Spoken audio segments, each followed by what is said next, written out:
So we are starting with a new subject, that is Indian economic development. So what all the things we are going to study in this? The name says like, okay, economic development of India, right? So how we actually performed since from the independence, right? We have to understand the history of Indian economy. This is NCRT class 11th. We are going to study around 10 11 chapters in this. Okay, so in each chapter, what all the things we are going to cover? Before understanding, means before going through each subject, we need to understand actually what the things we are going to learn. Fine. So this book can be broadly categorized like four parts. The development of policies and experience, that is from 1947 to 1990.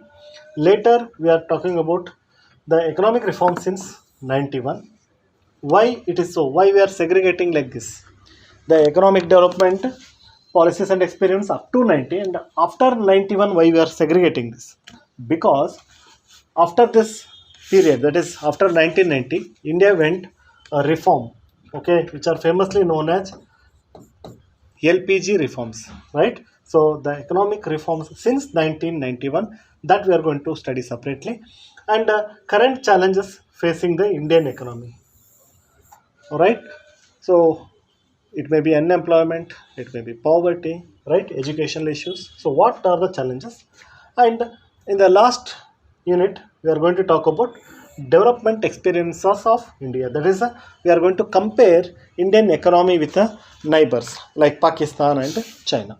Okay. So if you enter into the chapter, the Indian economy on the eve of independence. Fine. So before starting afresh, we are starting, correct? Once we got independence in 1947, there is a fresh start for the Indian economy. So then what was the condition during independence? That is the low level of economic development under the colonial rule. Expected only, right? Because they did not focus upon the Indian economy. That's why the low level of economic development of India during colonial rule. So how actually the agriculture sector was performing? How industrial sector was performing? How foreign trade was performing? Agriculture, you might have studied in the history also how actually the British were exploiting, forcing the agriculturists to produce what they want. And we know that industrial sector, so they are not worried about developing Indian industries. Instead, they focused more upon their own industries. That's why they were taking the raw materials from here. Foreign trade, obviously yes, because they wanted the cotton or the raw materials from India, and they were bringing back the finished goods from their country. And what was the demographic condition at that time? Means the people at that time, what occupation they used to do, what kind of environment was there for their living, right? The occupational structure, whether is it agriculture, cultural economy or a service economy. So, what was the condition? What kind of occupation they were depending upon? And what was the infrastructure available at that time? You might be knowing about railways, telegraph, correct? So, what was the infrastructure available at that time? Why actually it was built from the British side? And in the next chapter, Indian economy from 1950 to 1990, that is 4 decades. In that 4 decades, what were the goals set by 5 year plan? You might have heard about 5 year plans. Like every 5 year, some agendas were there, some targets were there. Basically, it was a socialistic plan, keeping the welfare of the people in the mind. How the plans were made? So all those 5 year plans, basically around 8 5 year plans, we are going to study here. How actually agriculture was performing here? Were we sufficient in food, or used to import food from other countries? So what happened? What is so called green revolution, that we will study here. And industry and trade, what kind of industrial plan was there? Whether we focused more upon the goods based capital industry or the basic industries. What kind of industries were there, what was the policy made by the government, everything we'll study here.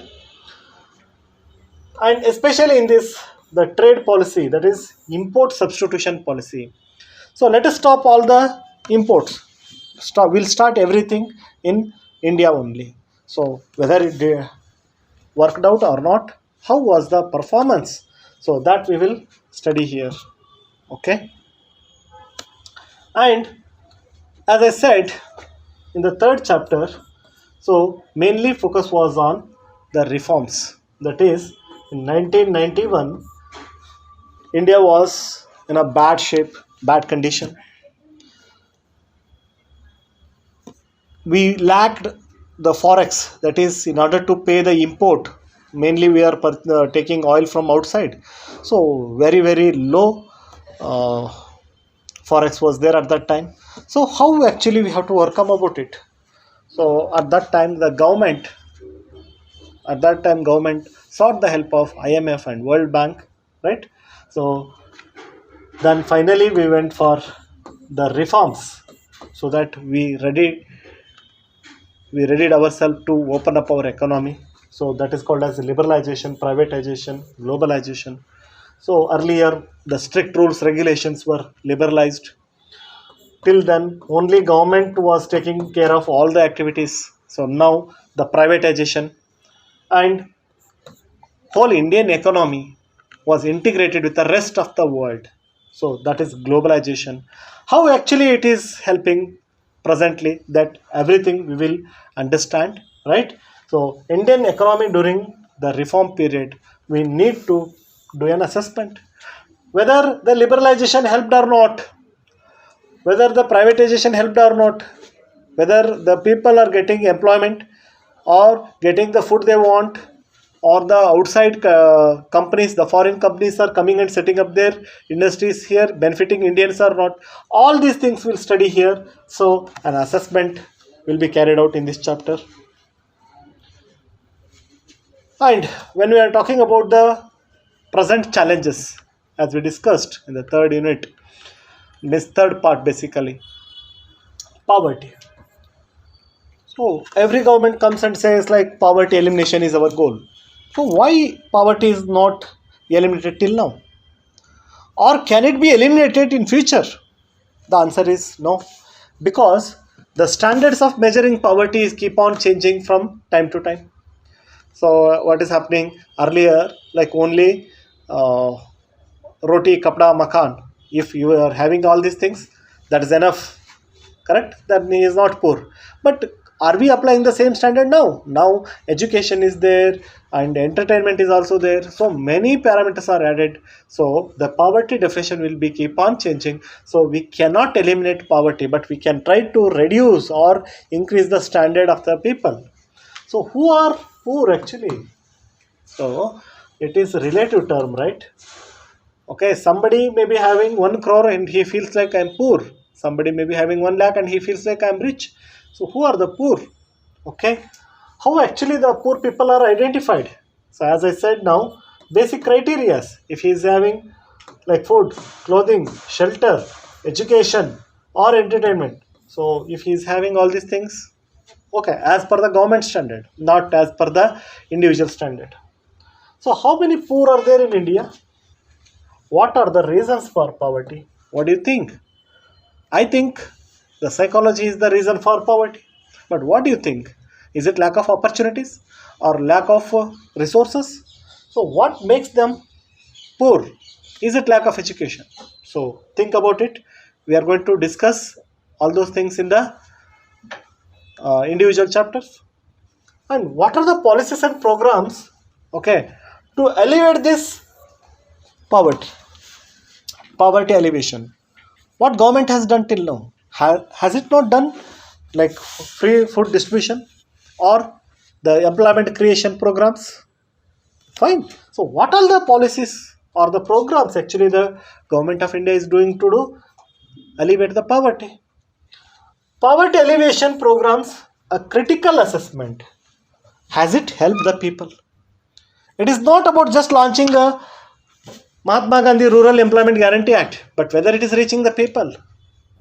It is not about launching a employment plan for urban women, whether it is reaching them or not.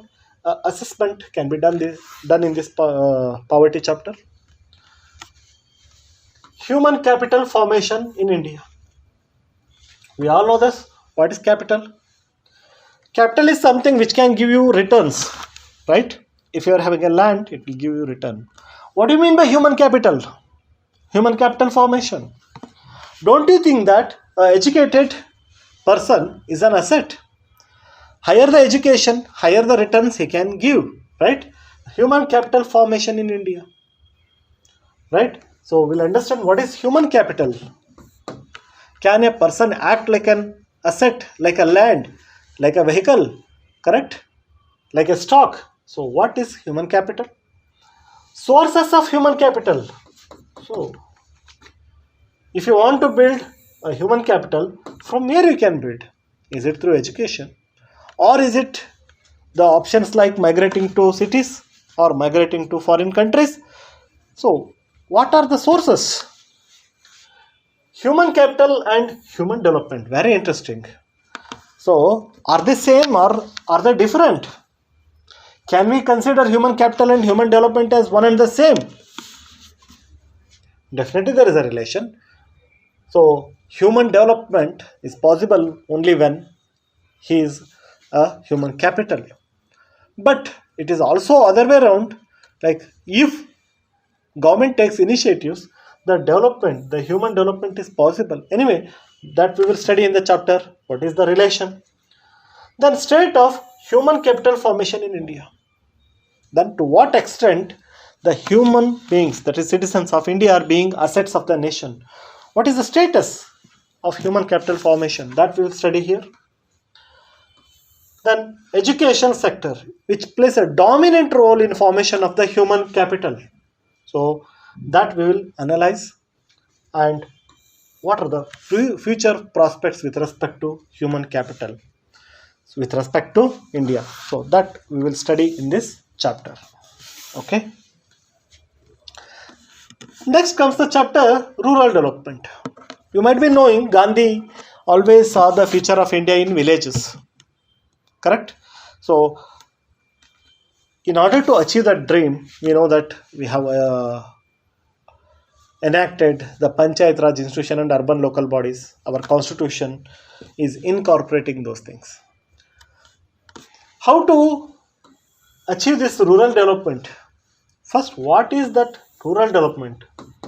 Okay, is it about providing basic facilities to rural areas, or is it about empowering the rural areas in such a way that they can act as a independent bodies or republics, means self-sustaining rural areas? What is the meaning of rural development? Credit and marketing in rural areas. Very, very important. If you want to do agriculture, quality seeds are needed. You want to take the machineries, right? For that, money is needed. In order to take fertilizers, or you want to do drip irrigation, whatever the thing you take, so credit becomes very, very important. And marketing, okay, marketing is also very, very important. Marketing in rural areas, okay. Then agricultural marketing system. You might have seen about like APMCs, agriculture produce marketing systems, right? And you might have also observed like government is bringing the new bill so that agriculture marketing system will improve in the future. Fine. So we'll study that. Diversification into productive activities. Yes, diversification is always essential. Whenever somebody wants to invest, usual advice is like don't put all the eggs in a single basket. Fine. So when you want to achieve or you want to double the income of the farmers, right? So diversification is very, very essential, right? So that we are going to discuss. Sustainable development and organic farming. So it is not about only development of the present generation. We must also keep everything in mind. How about future generation? If you take all the resources now itself, what they have to do? How they have to live their life? So for that purpose, sustainable development becomes very, very important.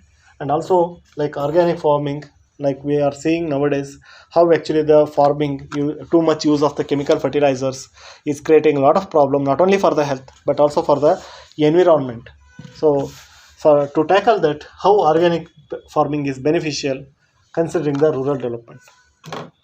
And in the next chapter, and very, very important chapter, that is employment, growth, informalization, and other issues.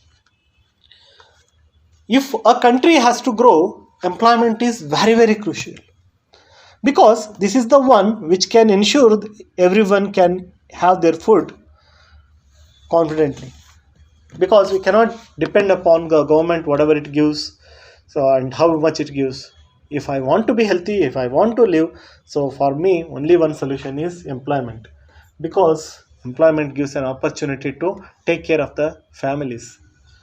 How much is the growth with respect to employment? Informalization, you might have seen the formal economy, means formal employment like government jobs, like regular salary kind of thing, regular benefits. Informalization, nowadays the formal jobs are becoming informal. What is the reason behind that? Anyway, that we'll study in this chapter. Workers and employment. Who is a worker? Okay, who is the worker? One who is ready to do work for the benefit of compensation or in the expectation of compensation. So employment, what do you mean by employment? Fine, that we will understand. Participation of the people in employment. Are the people are interested in employment just because of their livelihood, or it is based upon their expectation? Maybe like a educated person may not be interested in uh, digging a well under Narega scheme. So the participation of people in employment, very, very important. It is not that availability of the jobs, or it is not that the people are ready to work. It should match, it should match, correct? So I am ready to work and I should get the job I want to work. That is very, very important. So then only it is fruitful for the economy. I must be ready to work and the job which I want to work should be available. Okay. So, and self-employed and hired workers. You might have seen so many people are doing business, and so many people, means it may be small or big, right? That is self-employed. They are doing on their own. Even agriculture is self-employed only. And many companies hire the workers. So what is the difference? Which is beneficial for country? So that we will understand. Employment in firms, factories, and offices. Yes, hired workers means. So what are the differences? Like whether is it going to help the economy or not? Self-employment is better, or self means hiring is better. So that we will discuss. Growth and challenging structure of the employment. You know that earlier India was an agrarian country. Now we know that it is a service country, service economy. So there are multiple challenges are there. Sometimes what happens, the job is available but the required skill is not available, and sometimes it is like job is not there but skillful person or educated person is available. So what are, how the job market or employment market is growing, and how the employment structure is changing, whether is it still agricultural economy or is it service economy. So which is actually giving more employment opportunity, everything we'll study here. Informalization of Indian workforce. Yes. So for example, if you take a business person or a factory owner, so he is afraid of the rules and regulations, so he always prefers like taking the people in the contract, okay, or giving the piece of small work to other company itself. So here, instead of formalization, informalization, because the owner is not ready to give the benefits to the employee. It is not that because he is not willing, it is maybe because of the challenges in the economy, challenges in the business, correct? So that is informalization of the Indian workforce. Unemployment, okay. Yeah, obviously we are talking about employment. That is, unemployment is a disease for any country. right? So what are the different types of unemployment? So that we will study here. And government and employment generation, what government is doing to generate the employment, what extent the different programs are being launched, how it is beneficial. Anyway, this is one such important chapter. Okay, here we'll compare urban and rural areas. Here we'll compare men and women with respect to employment opportunities. Fine. So yeah, moving to next chapter, infrastructure. What is the meaning of infrastructure? Infrastructure is one which actually facilitates the growth of the nation, right? If a country has to grow, infrastructure is very, very essential. Anything which facilitates the other activities, may, it may be anything. For example, if a road infrastructure is there, means it supports means trading, it supports education, it supports all other activities. So what is that infrastructure? You'll understand the different meanings, the broader definition of infrastructure. Relevance of infrastructure, no doubt about it. So if the infrastructure is good, everything will be good. Infrastructure is of like multiple level, I can say, and infrastructure can be of multiple types, I can say. So this relevance of infrastructure, we are going to discuss the state of the infrastructure in India. State of the infrastructure means to what extent the road network is there, communication network is there, railway network is there, sea network is there, correct? So state of infrastructure we are going to understand. And already education sector we have discussed in the previous thing. Energy infrastructure, very, very important. Without that, nothing can be moved. It may be means mainly about electricity, but in that itself we can segregate like renewable, non-renewable, conventional, non-conventional. So what are the challenges we are facing, how the coal usage is creating problem for the environment. So then health infrastructure, we know that sound mind in a sound body. So if we are having good health, automatically we are having the good mental health, which makes us to work better for the country. So health is a means health issues are a big burden for any country. So if health infrastructure is good, the country economy will be very, very good, and it will be in a very good shape. And next is environment and sustainable development. So why we are talking about environment in the economy topics, especially in the Indian economic development? Obviously, it is not about just growing or developing our nation. It is also about thinking the future generation. It is not that we are going to reuse all the resources and nothing is left for the future generations, right? So that's why we are talking about what is environment, how is India's environment, what means how much forest is there, what kind of pollution is there, how much actually the cost of that, how it is impacting economy, right?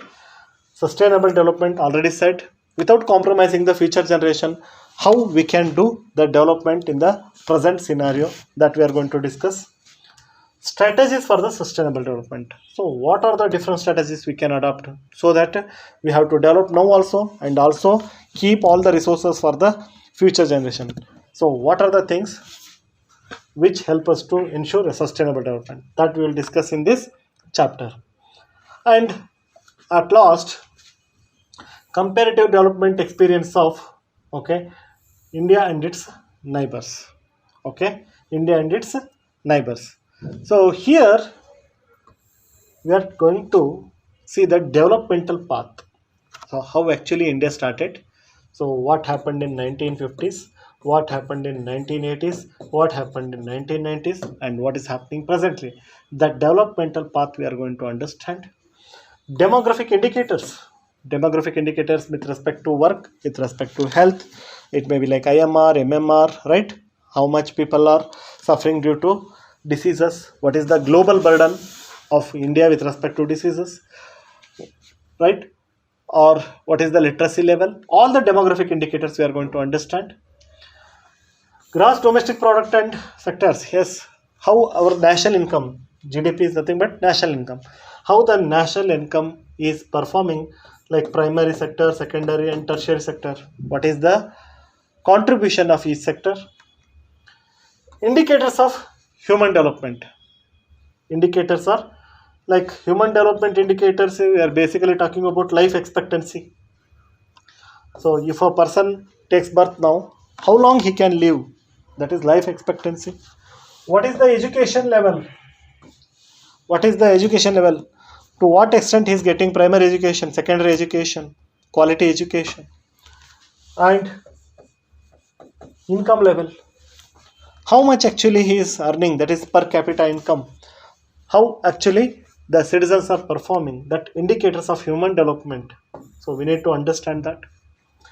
Developmental strategies and appraisal.